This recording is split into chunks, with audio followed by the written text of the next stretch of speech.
All right, JHK here in beautiful Phuket with my man Sayat.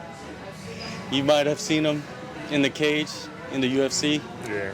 Managers to some of the biggest names in the promotion. How you doing, man? How is life in Phuket? You know, everybody's talking about Phuket's closed and nobody's coming here, but actually it's starting to open back up, right? Yeah, everything's becoming normal again. People coming back. Gym's getting busier. So Phuket is always nice. Even without tourists, it was great, you know? Yeah. I never complain about life in Thailand.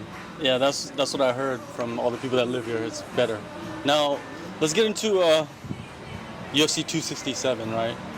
That event, the fight that was supposed to happen was Aljamain Sterling versus Petr Yan, and Aljamain Sterling had to pull out.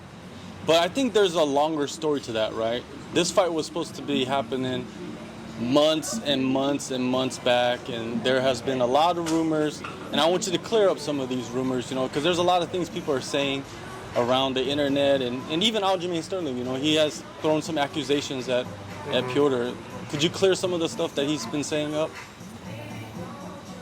So first, let's come back all the way to the last year.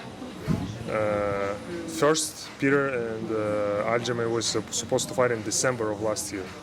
And Petr pulled out from the fight, and Aljamain keeps bringing this mystery reasons that he pulled out, like no one told him why he pulled out. There's personal issues, there's these issues. There's nothing like that. Petr, he got injury. He torn his knee, and we made a decision to postpone the fight. But obviously we're not gonna say it in the media about what kind of injury happened to him, because it can be used against him in a postponed fight, because we were not planning to do a surgery or stuff like that. We were planning just to postpone the fight for a little bit, so Petr can be like, at least he can rehabilitate a bit, but still he won't be 100% for the March fight. So obviously we're not gonna bring attention to what kind of injury he had. And Sterling keep bringing this up, like why he pulled out without a reason. There was a reason. UFC not gonna let you pull out without a reason. So that was the first thing I wanted to clear up. And Sterling, on the other hand, was keep talking about his injuries before the fight. I don't know why he was doing this. Maybe he was, you know, some people like put in the excuse even before the fight happened.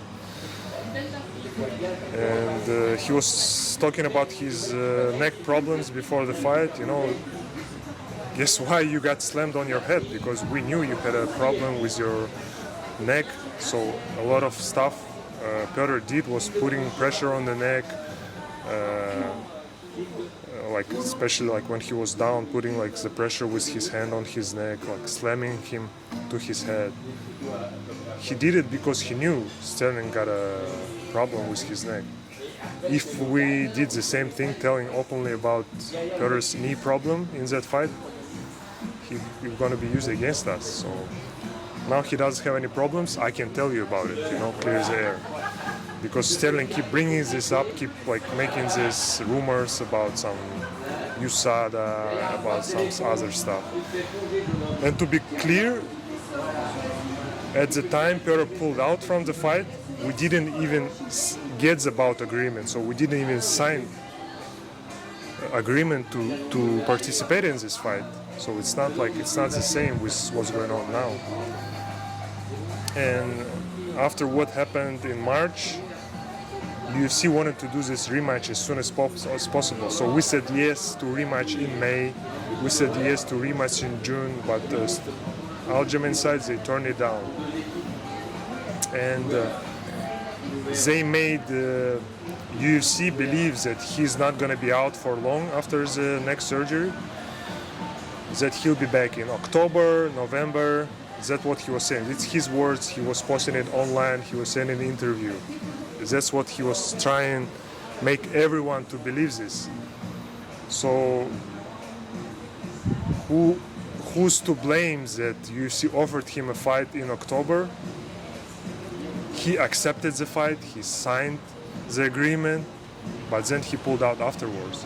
So my only problem with that is that you made everyone believe you'll be back in October and November, but you still didn't do it. Of course, neck surgery is a serious thing. You have to take your time. So you need to be honest from the beginning. You need to say you'll need that much time to recover. You were the one saying you'll be back in October and November. No one pushed you to say this. If he notified UFC that he'll be back, he'll take more time to recover, UFC would have implemented the interim belt earlier. They really needed that more title fights for that August card in Houston. Petr could have fought for interim title at that time already.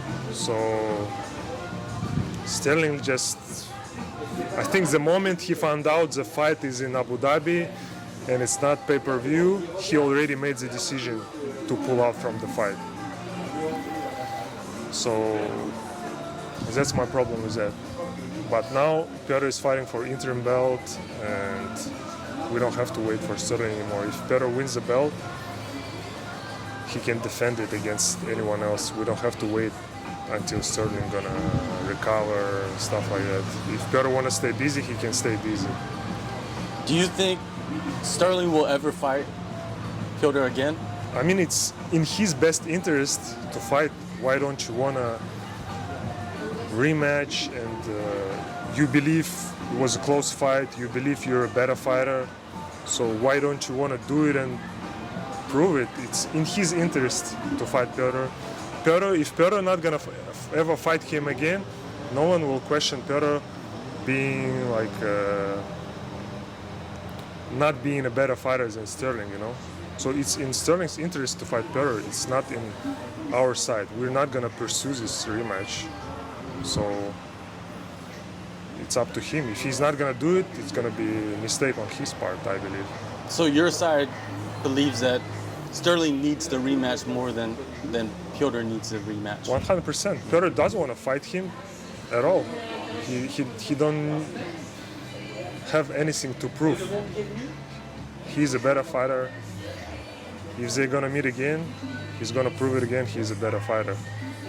For me, as a manager, I thought it's easy. You're gonna fight for the belt. You're gonna fight the fighter you already beat. It's good. Easy fight, I'm not looking for toughest fight for my client, If it's not gonna happen, it's okay. We can live with that. Yeah, so, Sterling, he's gone from the title fight. They bring in Cory Sandhagen. Was he the first option? Do you know if they asked him first? No, UFC knew that TJ is hurt, so they didn't even ask him. They asked Rob Font first, and Rob Font turned it down, and after that they went to Cory. So Cory wasn't the first option. All right. A lot of people online is saying that Cory Sandhagen is probably the toughest stylistic matchup for Yan. Do you believe so? I agree that is one of the toughest fight in top 5 in this division. But I also believe that Petr have a perfect style to beat Sandhagen. And surely Sandhagen probably gonna have his moments, but in my mind, Petr is above everyone else in this division, and he's gonna dominate this division for many years to come. And Sandhagen is one of the toughest one, and after he beats Sandhagen, I believe it's gonna be even easier after that, There's a story going around online. I don't know if it's true or not. That's why I'm going to ask you about. In an interview or somewhere, it said Yan was saying that he wants to retire by the age of 30. He's 28 right now. Is there any truth to that? It's something that it's not like the plan. I'm going to turn 30 and I'm going to retire. There's no plan like that. In his head, he want to make as much money, make as much title defense as possible before he turns 30. And after that, who knows what's gonna happen. But I don't believe he's gonna retire when he's 30, because Petr Yan is a guy who loves to fight. He loves being in a cage, like he enjoys it, you know. You can see, the only time you can see him smiling when he's beating someone's shit out of in the cage. So he's not the guy who's gonna retire early, because he loves it so much. He's just the guy who don't want to be in just some fights. He want to be in big fights. He want to make big money, facing toughest opponents available. You know, if that's not on the table, maybe he can consider retirement. But I don't believe it's going to be happening in 2 years. All right. Now with training camp, right? He's not doing it here in Phuket where he normally does it. Last fight, he was at American Top Team, I believe. This time, he was back at home in Siberia, and now he's in Dubai, I believe, for the rest of his camp, right? Getting acclimated. Has there been any like major changes to his camp, and is there a reason why he decided to just stay at home?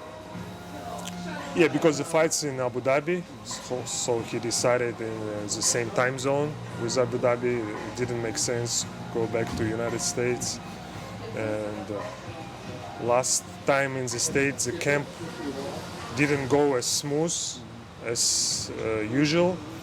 So he decided to train at home this time. He brought Sean Cobbers, a performance coach from Tiger Muay Thai, to help him out. He also asked some of his old coaches to come back on board. He flew in one of the best, few of the best bantamweights from Russia to help him out with the camp. So he kind of builds this camp around him. And because it became cold in Russia, so he decided to go to UAE earlier a bit. Yeah. So yeah, he decided to switch things a little bit for his camp. That's nice, man. I can't wait for the fight. It's going to be an incredible matchup. Yeah. Not too long until we see that one. Now let's move on to, another one of your clients, another guy that's rising up. You have so many guys that are rising up, man. God. Lightweight. Yeah. He's ranked number 14 in the world, Rafael Fiziev. The Brad Riddell fight, even Daniel Rubenstein tweeted out, I don't even know how long ago, that this fight probably will never happen unless they're fighting for a title or a number one contender spot, but it's happening. Yeah. Was it an easy fight to put together, or was there some obstacles there? For me as a manager, it was easy because Brad got the offer, he called Rafa, they talked it out, and then Rafa let me know they agreed to fight. So for me, it wasn't hard, Like once offer came, we just accepted it because guys talked on the phone through it. It's like there's no anything unsaid. They talk to each other. They're both fine with it, so they both accepted. So for me, it wasn't hard, Rafa is in situation he can't turn down fights anymore. He wanted to stay busy. He wanted to stay busy since his UFC debut. It didn't really materialize, but he wanted to stay busy. And if he say no to Brad, he gonna sit out. Who's they gonna offer him next? Arman, another guy he's trained with, his friend of his. He turned down Arman. They give him Damir, also another guy he trained with. So he have a lot of people he knows, he trained with together, and he's not really in position to turn these fights down, So obviously I would prefer this fight to happen later too, because realistically it's it's gonna happen. If both guys keep winning, it's gonna happen anyway. So yeah. If it's gonna happen, it doesn't matter. Actually, it doesn't matter when. Yeah. So if it's gonna be now, it's gonna be now.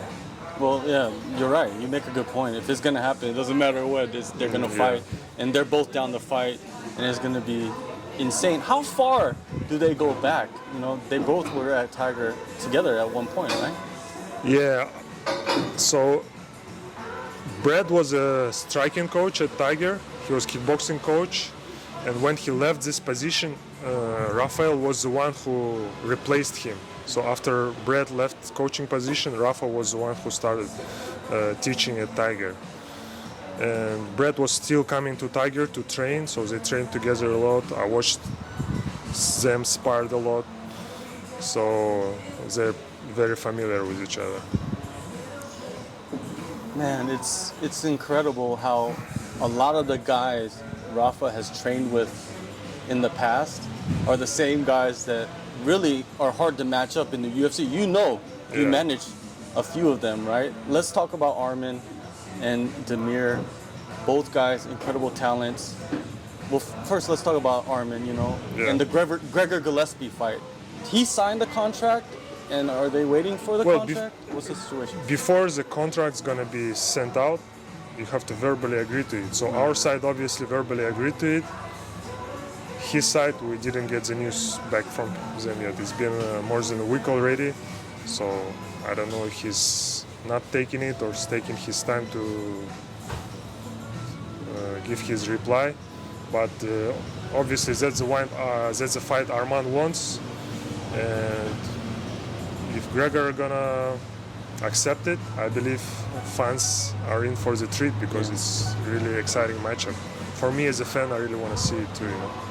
Yeah, definitely. And is there like a target date for that fight? Early next year. Early next year. Yeah. Right now, the UFC, it's hard to get booked like this year, right? Everything's getting shifted Yeah, I to think early everything next is year. like fully booked for this year. Yeah. Yeah.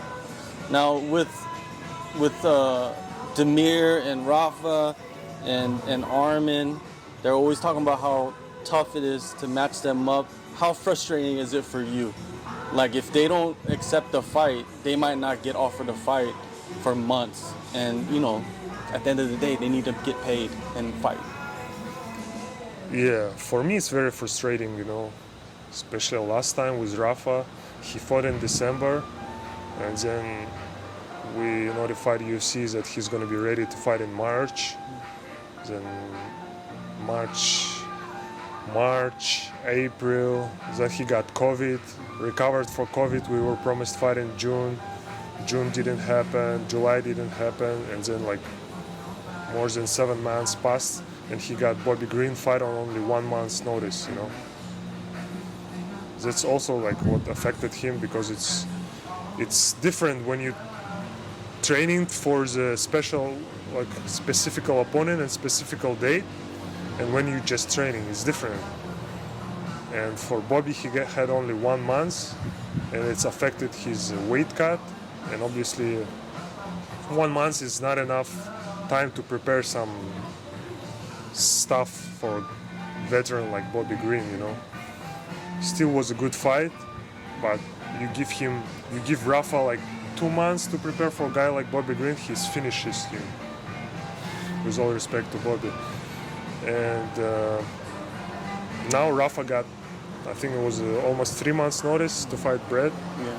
So he have time to work on his weight, work on his cardio issues.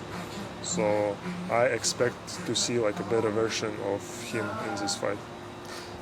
I've been following Rafa for a long time. I've never seen him exhausted like that towards the end of a fight. Was that surprising to you? Yes, because weight cut really affected him. As we grow, his body changes. Some things that worked for him in the past maybe didn't work out this time. And with his style, I think because it was one of the first events with the crowd, with the fans, and he was really excited. He was really even walking out, he was really emotional and excited. So every punch he was throwing was with bad intention, with maximum power. Of course, you're gonna get tired like that. Even if you have a good cardio, you're gonna get tired. So this one is easy to address. You just change your strategy to the fight. Change your volume. Maybe he didn't really follow the game plan, but still ended up being a fun fight. Yeah, definitely a fun fight. Yeah. Another guy that is super dangerous, and I feel like he's somewhat of mystery to a lot of people in the UFC. If you know, you know. You know, Shavkat Rakhmanov, undefeated, 14-0, 2-0 in the UFC, all finishes. Tell me something about him, like that people don't know, because he doesn't speak English at all, so it's kind of hard to get information about him. Well, he's obviously a very talented guy. He has like a killer instinct, and he's very well-rounded. He can wrestle, he can strike, he can grapple. He have a great body type for the weight class. He's one of the tallest welterweights. Have a very long reach. So he's a tough matchup for everyone in this division. He's top 15 ready, I believe. I believe UFC should hype and promote him more, because he beat better and stronger opponents in his first two fights than other guys they're hyped. So the only problem with him is obviously not speaking English, and in UFC, you know, this gets you a long way. And another problem, he's still getting used to being in UFC, you know, because he's taking his time. So I don't want to rush him too much to take fight every 2-3 months, because, you know, he's still not comfortable doing that. But I believe after his next fight, he will feel already like at home. He will feel used to it, and he will be ready to go on a streak, you know, to fight more often, to be more confident, to call out guys, you know. So because he obviously very talented, I believe he have a great future. He just need to get used to this UFC thing more, you know, and get better in all the aspects, not only at fighting, you know. Definitely. You got to get used to the media and just all the eyes on you. Yeah, it's all part of the game, so you have to, you know. Before we continue with Rakhmanov, has Petr changed, do you think, since when he first entered the UFC to now, as a person, you know, because he's been through the machine, right, of the media and title fights and big pay-per-views? Yeah. For Petr, since his first fight, he was saying his goal is to win the belt. Mm-hmm. And of course, one thing saying it, and another thing seeing materializing it. And he really became mentally more stronger. Not that he was weak, but he became even more stronger. You know, don't forget he fought 5 times inside 11 months in his first year of the UFC. Not many people do that, and he do it through adversity. He fought Jimmy Rivera, being compromised, being sick, and he still beat him. So he put in the work. He understands how it works with media from the people who follow him from back ACB days. They know the guy lost to trash talk. Yeah. And obviously it works well with UFC too. The problem is doesn't speak English, but it's still his personality, you know, his personality being cocky, being in your face, and that's what helped him a lot. And now in his head, you know, he just wanna kick everyone's ass in bantamweight division, you know. So the guy is a killer. He loves to fight. Back to Rakhmanov. When can we see him back inside the octagon? Because I'm ready to see him fight again, man. The dude is phenomenal. Yeah, he already got the fight offer that he accepted in February. So now we're just waiting for the other side. Once the other side agrees, we're gonna sign the agreement, and then probably announcement gonna come soon. Okay. Any hints you could give us on who it is? Another guy who started with 2 finishes in the division. All right. What about Movsar Evloev? You know, he's also ranked in the featherweight division, undefeated. Yeah. An incredible talent. Any news on his next fight? Yeah, at first we were promised to be on the Abu Dhabi card, and he was getting ready for that card, but didn't work out with opponents they offered at first. He wasn't ready. Then they offered him another date, but then injury got in the way, Now he's ready to be back, and he also got a fight offer early next year. Not the opponent we wanted, but we'll see. We don't know if the other side agrees, but I don't know. Like 145 is very weird. There's so many guys in top 15 who are not booked yet. Like almost 10 fighters out of top 15 is not booked yet. Bryce Mitchell is ready to come back. He's not booked. Denigi is not booked. Sodiq Yusuf is not booked. Arlen Allen is not booked. So all these guys are free. I don't know. Like, oh, and who else? Like Josh Emmett didn't fight for a long time. Yeah, he's injured. He has a bad knee injury. Right? Yeah, so when he's coming back, and it's weird, like so many guys in top 15, but they're not fighting, you know. And hopefully Movsar will get a fight soon, because he's hungry, he's ready to prove. He knows he didn't have a finish in UFC, but that's his goal. He really want to do it, and he just want to stay active. He's one of the guys who's hungry, always working out, always training, and I believe he just need to be patient for this opportunity, big fight, and everyone will find out how good he is. Yeah, well, everybody knows how good he is. He just needs fights to, you know, continue his path, right? One last thing. Before, the last time we had this talk, right, it was like right before the pandemic, and we were talking about Kazakhstan having a first UFC event. Remember? And, you know, it was going to be big, you know. Petr was going to headline the show and everything. And then, you know, the COVID happened. And Bellator, they went to London. And Bellator's going to go to Russia, too, pretty soon. Why isn't the UFC, do you think, why haven't they went to Russia yet? There's so many Russian fighters and fighters from that region. I think they were planning to do it, but you know, it's still kind of hard. You know, it's probably some immigration issues. Like if you look at the cards that Bellator put on, they didn't have a lot of their top foreign guys come to Russia to fight. You know, so probably there was problem getting into Russia. I don't know. But this upcoming Abu Dhabi card is pretty look like the Russian card, you know. So at least we have that, but I really hope the next year UFC will come to Russia, will come to Kazakhstan.